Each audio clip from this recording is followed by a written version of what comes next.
The good news is, if you let people talk long enough, they'll eventually show you who they are.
I couldn't wait to get home and make this video today, so kind of doing it off the cuff, no shower, nothing like that, just getting right into it. I had a day that you could call a tale of two cities. And what I'm talking about is two different incidences, or two separate incidences, about the same topic, and how they were very diametrically opposed to one another in the way the people that were involved responded. So let's go with case one. Oh, and by the way, let me back up for a second. Both of these incidents, as you can imagine, happened on the internet.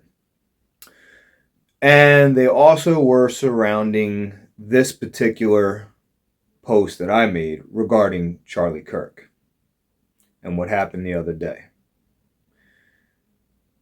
So let's take case one. This was a very benign post, just showing my gratitude for him as a man, my respect for his ability to engage in conversations and political discourse and stand by his ground. By all means, Charlie was a fine citizen, regardless of what you think of his views. Wasn't a criminal, wasn't out shooting people, wasn't out murdering women on trains. He was raising his family. He stood by his convictions and beliefs, wasn't a drug addict, didn't drink alcohol as far as I know. And like I said, I was a quasi fan of Charlie. I didn't go looking for him. I didn't look on his platforms, but when videos would show up with him in it, I tended to watch them all the way through. And even when there were moments that I disagreed with him, I stayed with it because I admired the techniques and strategies that he was using in discourse, in conversation, in argument. Enough about that. Well, let's go back to scenario one. There's Charlie's post.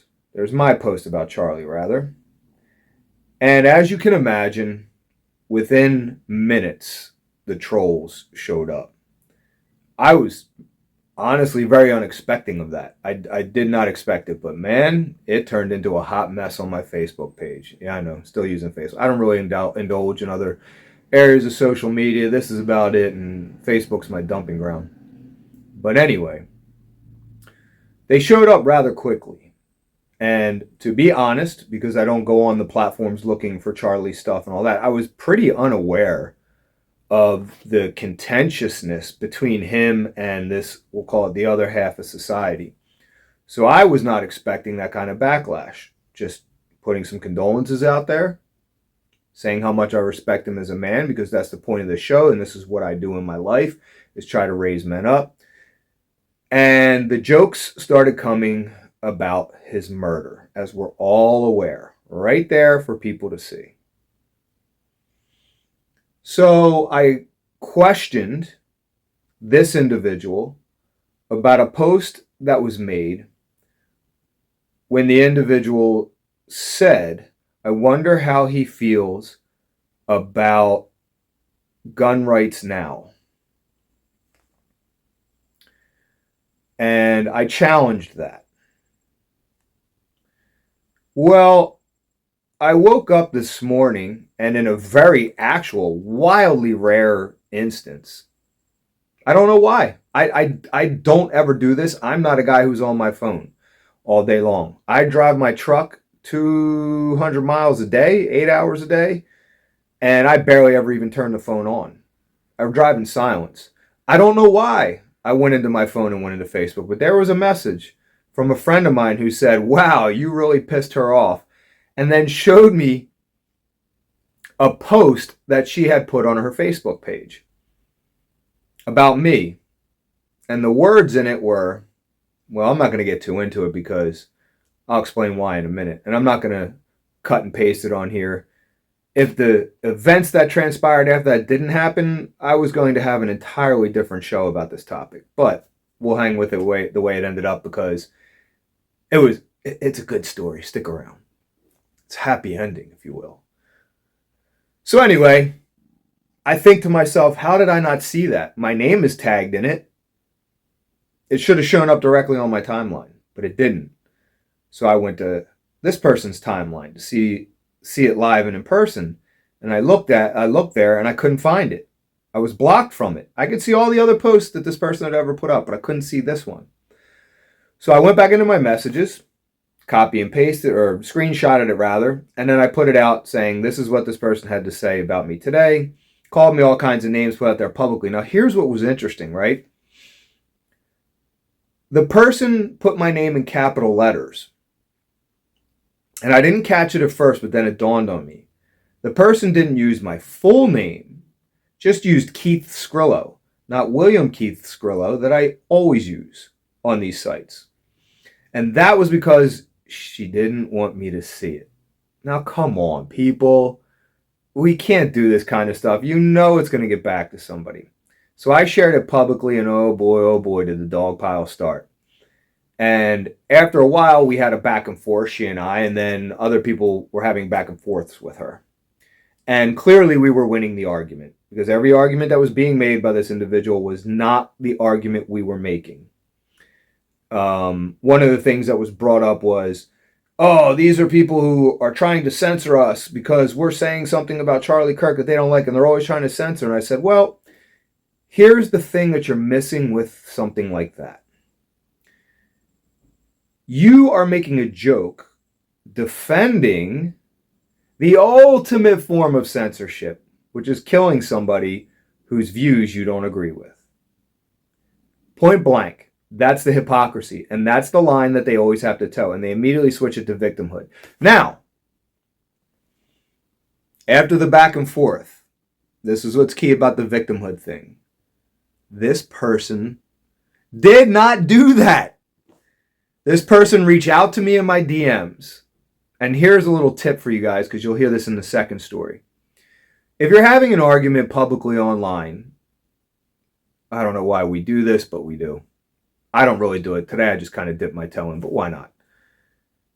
When you're having an argument online, when you start to win, they will take it to the DM. And then they will try to have it out there because they don't want to be seen tripping over their own wires. But that's not what she did. Miraculously and courageously, I will say that, she wrote a beautiful apology for putting my name out publicly and for the things that she said. Because it was a deliberate attack on my character. All of which the things she said were not true because I don't know. Maybe they were true, but she didn't know me to say they were true. This is somebody I knew all the way back in high school. But I was impressed and I was proud of the fact that I have this person here who's willing to do that. So we had a little exchange. I'm not going to go too far into it because it was a private moment and it was a beautiful moment where two people, diametrically opposed in their positions and points of view, were able to reach out to each other. And by the end of it, we were laughing, sharing smileys with each other. having a real conversation about what transpired, and both of us admitting flaws in the way we approach things. And even she admitted she got wound up, and she used a great line. She said, on a scale of 1 to 10, 10 being the Phillies Karen who stole the ball from the kid last week, I was about a 7 or 8. I thought that was great. And that's the thing, right? Kill him with kindness, use sense of humor. But this was a person who I knew from high school, and I had a certain image. I haven't seen her since then, and she's married to a friend of mine. But I had an image of her, and I honestly sent back to her my messaging. I said, listen, we're all just, on the internet, we're all just monkeys slinging shit at each other. And sometimes it goes off the rails. But if you can't laugh at yourself, admit your mistakes, and then shake hands when you're offline, then maybe it's time to step off it. And she agreed. And then for my part, I apologized to her because I made a gross misstep. There was a better way I could have handled that instead of copying that and putting it out there publicly. Although my page is public. I leave it public on purpose because I'm going to say some stuff. My full name is on there because I'm going to say some stuff. I'm going to promote some stuff. And I'm not talking about political. I usually just promote my acting, my books, and fitness stuff. But I dabble into things calling out the hypocrisy and the evil that we see in our world more and more because it's coming out more and more. But anyway, I'm not hiding anything. So if you post on my page, it is public for the world to see. It's that simple. It's not too hard for people to find out who you are if you're going to comment on my page. So anyway, we had this great conversation, this great back and forth. And she said, thank you for being so nice and kind and generous. And I said to her, I want to apologize to you because I probably should have considered this and I didn't. When I reposted your original post about me, I wasn't expecting a dog pile. I mean, call me an idiot. But I wasn't expecting that. Generally speaking, on my posts, people don't really get involved other than clicking like. I mean, that's about it. Or like one-word answers like idiot or stuff like that. But anyway, I'm not going to take back what I said or what I did. But I am going to learn from that and maybe in the future just try to find a way to directly confront this person about that sort of thing. And she said the same. And we both came out of this with a great understanding, feeling better about ourselves, wishing each other a great weekend, all the best. And we really connected there. And for me, that's why this sort of content is worth it. Because I'm never actually going out into the public arena and picking on individual people who are not public figures. Public figures, you're fair game. I guess technically you could call me a public figure now. I mean, way below Z-list. Maybe, I don't even know, are there anything that we could go past that in math that would, I don't know. But the fact of the matter is we need more voices. And that was, and by the way, one of the things I said to her, I said, don't worry about insulting me. I'm a big boy, I can handle it. And I said, what you should do is to continue to speak your mind. Be careful how you choose your words, but stand by the things you believe in. Stand by your convictions. That's exactly what I said to her. And I said to her that, I'm not somebody who's outside of the realm of ridicule, so I can take insults. It's not that big. I actually think it's fun. It's funny. I'm a guy. I'm used to that. But anyway, I'll wrap that story up just saying that I was grateful to have that interaction. I'm sorry that she's now embarrassed and feels weird about it. But like I told her, don't beat yourself up. Everybody's going to forget about it in an hour. But I'm grateful that that opportunity came up because it restored a little bit of faith that I had in people, that we could be on these opposite sides, have a blow up emotionally, and still find a way to come back together to simmer things back down. Now, the second one didn't go so well. So this was an individual that I've known for a long time. I wouldn't say we're friends, but we've known each other for a long time. We've worked together professionally. He was actually one of my coaches a long time ago. And so he posted some ignorant kind of ha-ha stupid joke, again, publicly on this post on my Facebook page. And so I didn't call you out, bro. I didn't come looking for you to make these comments. So if you're going to say stupid things and play stupid games, expect stupid prizes. And so I called you out for that because my Facebook page is public. And I'm not going to let people see me allow you to say stuff like that which could send a message to them that I'm okay with it. That's not happening. And I'm also not afraid of a little confrontation and speaking my mind. I'm pretty informed on a lot of topics. Not everything, and by no means am I the end-all be-all, but I keep myself informed, and clearly, you didn't. So it escalated from there. Again, he started to say some more dumb stuff, and the dog pile began. I tried to extinguish that, and he started to try to play this game where he was simultaneously unaware of what he did, but also the victim after doing what he did. And here's the kicker, is that, and this is why I say, if you just let people keep talking long enough, you just let them linger around you long enough, they will eventually tell on themselves. He didn't realize that he initially put up an original post, deleted it, and then edited it, and then put a new one up, which was the shitty joke. Oh, how'd he die? Oh, never mind. ... ellipse. Oh, never mind. Right? Like, oh, okay. Like, you're trying to pretend like you wrote the first half of that text on Facebook, left it sitting there before publishing it, went and did your research, and then came back and then ... oh, never mind. Come on, dude. I mean, you're dealing with somebody who's pretty high intellectually here. Okay? I'm just saying. Anyway, so now another person gets involved and this thing starts to escalate. And I basically say to him that you're playing this game where you're trying to incriminate me by pulling out the race card, which was pulled, by pulling out, oh, well, this whole, what do you call it? Guilty by association thing. You said something positive about Charlie Kirk, so you must also support everything he says, and therefore you are this. And my point to him was, when you make these jokes, this is what people need to understand, because it's very serious. When people are making these jokes, when they are celebrating the death of Charlie Kirk, what they are saying is that if you, my brother, my sister, my friend, my uncle, if you held that same view as Charlie Kirk, I'd be just as happy to see a bullet through your neck. That is what that means. Now, difference between the two individuals. The first one, once started to lose the argument and things were getting out of control, emailed me, inboxed me, whatever you want to call it, and did the right thing, struck up a conversation. And it went beautifully. I feel really good about this person now. I'd be happy to see her in the future and be like, yo, you remember that dumb stuff we did back then? The second guy has allowed himself to escalate it to the point where he's making racial overtures about my position in the world.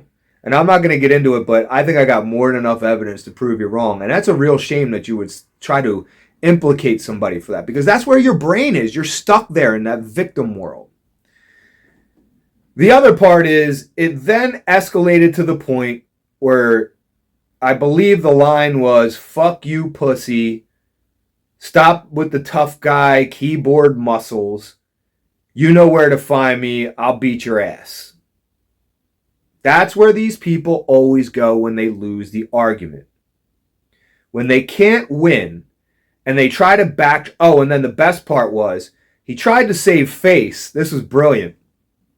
That's a joke. He tried to save face because he was getting destroyed in the comments, and especially by me, because I was just 2 steps ahead of him the whole time. He didn't think this out. I'm well ahead of you, bro. So he started to try to change the narrative that, like, oh, dude, I thought this was a guy you knew. Dude, I got a picture on my Facebook page of a guy clearly on TV with fucking Fox News in the bottom corner, I think, for crying out loud. And by the way, give me a break.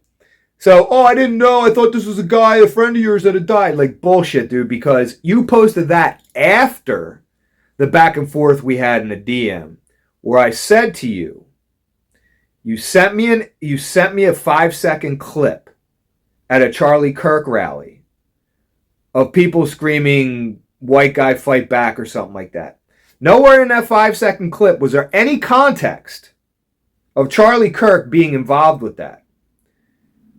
Now, if you have evidence of him doing that, then show it to me. My point here is not to defend Charlie Kirk. What I am trying to explain is why I had tears the other day in the last video that I made about Charlie Kirk. I respected the man, but I had tears in my eyes and couldn't keep it together because that was symbolic. That moment may be looked back, and I believe will be looked back in history as the precipice for the fall of our country. Possibly the ignition switch for the start of a next civil war. Go back and look through history. World War I, the assassination of Archduke Ferdinand. I think that was him. Sorry, skipping here. I mean, you just keep going back through history and you can see these things. There's always that matchstick moment. And that's what upset me. So the principle here is that you are now willing to go to violence with me. Well, bluff called. I'm not going to fight you on the street. Are you kidding me? I'm like, oh yeah, come meet me, bro. I'll call your bluff, dude. We both know a guy who owns and participates in boxing and training and wrestling gyms and MMA gyms. So I made it very clear. I don't want to fight, but I will. If it'll shut you up. Call him up. We'll set it up. We'll do it with rules. We'll make sure you don't get hurt or injured. Right? We'll make sure that there's a waiver signed. Straight legit. And if you're not willing to do that, then you're a punk and shut the fuck up. Now back to the pleasant part of the show. Anyway, circling back to these two stories, right? You were getting your ass kicked publicly, so you retreated to the DMs. One person handled it with dignity. I wouldn't have even cared if she continued her argument, but came with a more, civil discourse and facts and information. Like Charlie Kirk always said, changed my mind. The other one couldn't articulate a clear thought, started lying, went and hid in the DMs to try to challenge me, because he even knew some of the things he was saying would probably be considered sensitive to his own group. Whatever group that is he's a part of. I can tell you it ain't mine. But he completely fell apart, and his instinct, because of the culture he's raised in and the shit that he's involved in, encourages him that violence is your next step. So the whole conversation was about you making a joke about violence, you trying to defend that that's not what it was, and then ultimately leading back to violence. Now let's talk about why this is all important and try to understand what's really going on here without going too deep into it. We are plugged into something that is very evil. The government and these technology companies have been working on this thing, our cell phone, working on the internet and all this shit for decades. Do you think that they just offered you the internet for free because they were kind and nice? Do you think that they sell these devices to us cheap, pretty cheap cost? And then, you get the social media and stuff, Facebook and all that's free. And what you really have to start to realize is, if something is offered to you as free, it means we are the product. And if you haven't done it yet, you really got to start digging in deep to the psychology that goes into how mental manipulation takes place. The people who run these things are people who are absolutely possessed with the dark triad traits, right? You have narcissism, sociopathy, and Machiavellianism, okay? What they want to do is reprogram you with at least one of those three, if not two of those three traits. How do they do this? Let's think about what's going on in society, because what you need to realize is this type of programming human beings have known almost throughout our existence. It didn't take MK Ultra for people to know how this works and how to implement it. And so there's a couple things that you need to really start paying attention to, because they want us all at each other's throats. If we're not in the panopticon already, we're probably maybe another year out. When they're talking about building the golden dome over America, they're talking about building your prison. And the reason why, one of the reasons why, they're importing all these people from these other toxic cultures, some of them. They're letting these people rush in. They're bringing in all this violent crime. They're not prosecuting violent crime. Is they're trying to stir chaos. So this leads up to the brainwashing thing. What they've been doing for years is perfecting a method to brainwash you without having to put a chip in your head. And this goes back all throughout history. You can see this. The Egyptians were doing this with their pharaohs ever since they were little boys. Young kings were being manipulated and abused so that when they became kings, they were very suggestive. So you need to put a couple things in place to really effectively be able to basically turn everybody into a sleeper agent or a Manchurian candidate, right? So the first thing you need to do is traumatize a person. And one of the best ways that you could traumatize people, and particularly boys, but I guess it probably goes the same way, is to sexually embarrass them. So you sexually assault them, you sexually manipulate them, perhaps you play gender games with them to confuse them, to make them feel inferior, to make them feel emasculated or defeminized, whatever the case may be. But you can beat them up, you can hurt them, you can abuse their family. As long as you get the trauma started, you trigger the primitive brain. And once the primitive brain gets up and running, it just kind of takes over. The fight or flight mode, right? The fear.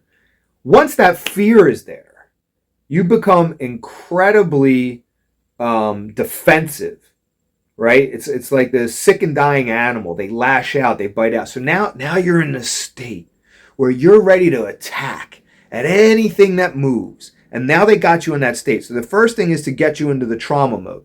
The second thing is to put you in that state. But we can't always get people to react. Not all people will react and won't react very violently, even when they're in that attack state. So you put them in that state, and I guess the fourth step, if those were the first two steps, the fourth step would be to do this in repetition, but while they're in their state, in that state, you train behaviors into them, right? You want these people, when you want them to pounce, you want them to react without thinking. You want them to react without empathy or sympathy, because that's what causes people to hesitate. You want them to just respond robotically. So after you do the trauma, sexual abuse, physical abuse, emasculation, defeminization, the list goes on and on. You can injure them, you can hurt them, you can torture their family, you can spread rumors about them, all kinds of stuff, right? Anything you can to demoralize this person to create the trauma. Then you get them into the stage where they're ramped up. And in this stage is where they show you constant images or send you constant messages that you connect to or at least correlate or attach to the abuses that happened before. They may not even be directly related, but these are trigger points they're setting up for later. Then you get into the third stage where there's this repetition. As an educator, I can tell you these are things we dealt with. We saw traumatized kids. These were things we were very aware of. These were strategies that sometimes we had to try to deconstruct, which is damn near impossible. But in education, these things hold true as well. And we try to deconstruct that when you have traumatized children. But another key point, important part of education and why it's there is for this psychological thing is you start to create this repetition. Repetition of messaging, repetition of stories, repetition of images, repetition of negative and positive relationships. And you start to then build in the motor. So that's the mental repetition. Then you add the motor mechanisms, right? You can teach people, show them images of people fighting, music about fighting and killing. That was fun. You start to get them to a point where they're no longer thinking about the behaviors they're acting in under certain circumstances. And then the fourth part is you inebriate them. So we're well aware of the use we're well aware of free ad for Roku.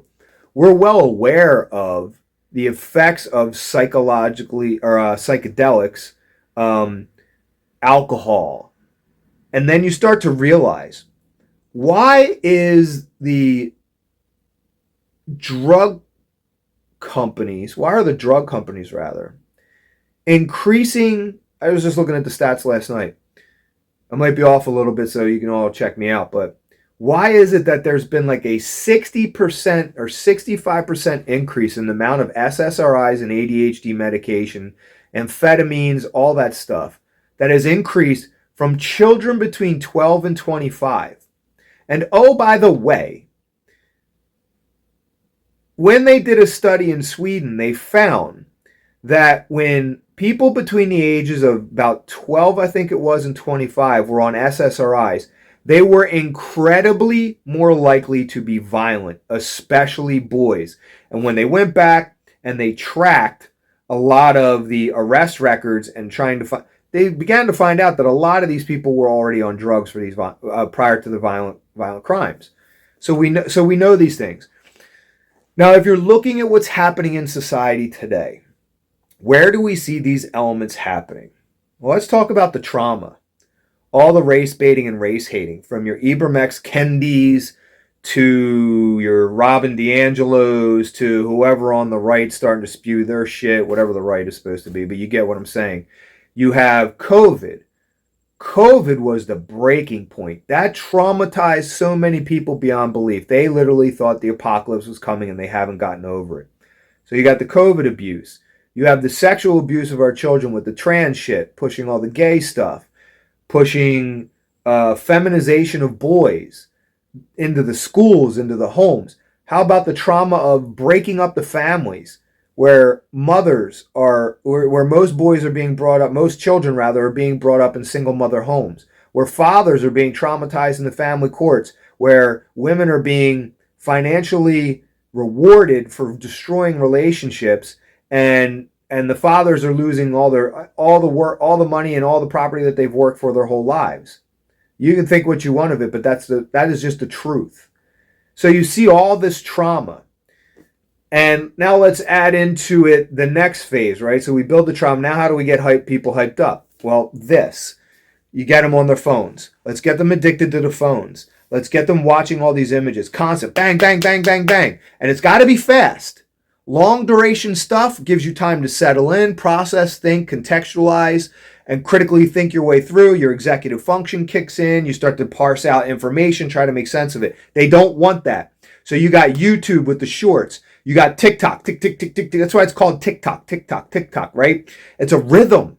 It's this fast-paced rhythm to pump as much of this stuff into your head as you can. And when you're watching this stuff, pay attention to what you're seeing, because nobody's showing you the happy interaction that I just have. If they were filming, they do all these cameras where like, oh, watch what happened in the store today. Well, they didn't show the one where me and the two ladies in line were joking around, buying candy for each other, having fun with the cashier, having a great... They're not going to show you that video. They're going to show you all the other horrible stuff. So everything, bang, bang, bang. Even if you go to something like, even with animals, like Metal is Nature, right? I think that's on Instagram. The horrific stuff you see on there. And so there's a lot of people who can't handle that sort of thing. So when you pound it in there super fast, rapid fire, boom, boom, boom, boom, boom, boom, boom, you're creating all these new neurological connections while you're destroying the other ones that are more important. So that's the second phase. Well, what's the third phase? Getting the repetition in, so you're being pulled out of society. That is repetition. You don't go out, you don't hang out with friends, you don't go to movies anymore, you don't have shared experiences. We're seeing Karen stealing balls from little boys at baseball games. We are so socially broken from the repetition of solitude. Yes, that is a repetitive thing. Look at the media, right? As I was just explaining, the repetition of violence. How many times when Trump was running the last time did we hear people from that side, the other political party, talking about hitting him? Joe Biden said, "I'll take him behind the gymnasium and beat the hell out of him." That's a direct quote. We had a presidential candidate verbally threaten to physically attack a sitting president. Nothing happened. So every time they escalate this, and you can see what's going on in the subways, the murders there, what's going on in Chicago, Philadelphia, LA. It's all, this is the boom, boom, boom, boom, boom, boom, right? But this is the repetition for you to see it, accept it, play it over again in your brain. The video games that the boys are playing. Nothing but how is a 12 to 18-year-old kid, or 17, let's just say, how are you allowing your kid to play Grand Theft Auto? Let's talk about the sexual abuse. First of all, you got the trans stuff. You want to cut their body parts off. You want to give them hormone blockers. Well, let's talk about pornography, repetition, trauma. In my opinion, if a kid is like 13 years old and he's seen porn, you've basically R-worded him. God, I can't believe I did that. You raped him. You sexually assaulted him. Same thing with a girl. And now you get to that fourth and final stage where now everybody's ramped up. They've been trained. They've been programmed. They're aggressive. They're waiting to pop off. And now you drug them so that they're more willing to and receptive to the idea of just going off the handle. So now you got alcohol in every store. When I was a kid growing up in Pennsylvania, you had the liquor control board and you couldn't buy liquor after a certain time and you couldn't buy it at on Sundays. Now you can get it whenever the hell you want, basically, in almost all states. Legalizing marijuana. You keep believing all the bullshit about marijuana and they use that CBD nonsense, that garbage. That's a waste product. It does nothing, maybe for some people. But they use that as propaganda to get you comfortable with everybody smoking weed. Now, I can't walk around my neighborhood without smelling it. You have SSRIs. You have ADHD medication. I think it's 6 out of 10 adults are on some sort of psychedelic medication being prescribed to them. And how many people are using illegal substances and hard substances? And the same thing's going on with the pornography and this, the OnlyFans stuff. I mean, you have millions of girls on there. Jesus Christ. And how many degenerate men are watching this stuff? And now it's all coalescing. And what you're seeing, working backwards from the assassination of Charlie Kirk, the murder of that girl on the train in North Carolina, the murder of the college professor, the rapes and murders that are happening at an unbelievable scale. I think it's Sweden's now, went from the safest country in the world to the rape capital of the world. Great Britain's being burnt down. France, I woke up today to hear that there were something like 80,000 people in 6 or 7 different cities burning it to the ground. You have gang members in Chicago, LA, and whatever threatening to go to war with the American National Guard. I mean, how do you think that's going to work out? You have, like a summer ago, or no, recently, you had those No Kings rallies that turned into riots. You had the Black Lives Matter riots. You just keep backing up, and once you get to COVID, you begin to see where the trigger point was. It's a flashpoint. And this technology is designed to do that. It is designed to get you worked up. And, I have a feeling that with both those individuals earlier, if we'd have been in person, they said, hey, what'd you think of Charlie Kirk? And I gave my honest impression and my honest answer. I can guarantee you it would have never escalated to where it got to. But some people are just there looking for a fight because that's what they're programmed to. And we're trained, this little phone here. It's like a dog, right? A dog gets its, it gets a specific cue when to attack. It can be a thing, like a ball on a stick when they're training. It can be a word. Well, that's what this damn thing represents. Attack. And so we all got to wake up a little bit and realize what's going on in the world and how they're using this. I mean, if you go back and just read some documents, I'll give you a few where you can see how they turn people, right? If you go back and read about the Sabbatians and the Frankists, that was another movement that was used to turn the world against the Jews. It's unfortunate because they probably have never really recovered from that specific episode. If you go back and you look at the Club of Rome's, I forget what the name of the document was, 1972. The title has something to do with the preservation of future society. I forget exactly what it's called. But if you look up the Club of Rome, the document of 1972, read what their plans were in there. Go on the World Economic Forum page and check it out once in a while. It's worth looking into these things, even though they turn your stomach. But that's also how you get into this place where you can hear somebody you don't like Charlie Kirk, and go, you know what? I don't like what he has to say, but I don't want anything to happen to him. I don't want anything to happen to his family. You know, case in point would be, how about all those Democrats that were assassinated? What was it, in Minnesota a month ago? You didn't see a whole bunch of people online coming out making jokes celebrating that within minutes of it happening. People showed real concern on the opposite side of the aisle. When Paul Pelosi was smacked in the face with a hammer, I didn't see the now maybe there were some, but I'm saying at the scale that you're seeing this with Charlie Kirk, I didn't see people going out there making dance videos and celebrating that, saying he got what he deserved. Maybe there were a few, but nowhere near the scale here. And for me personally, I never said any of stuff like that. I find that guy detestable, and I find his wife to be a criminal, and they both should be locked up. But I don't want somebody blowing them up in front of their families. And so we need to be able to throttle back. We need to be able to find common ground, you know, before you lash out to someone publicly, because I've done this too. Maybe instead of retreating to the DMs after you lost the argument, maybe you start the conversation there. Hey, do you want to do a FaceTime and talk about this? Have a conversation. If it goes bad, you can always hang it up. But anyway, I just wanted to share this overall and bring it back to that initial story. I'm very proud of her. I was grateful for that experience.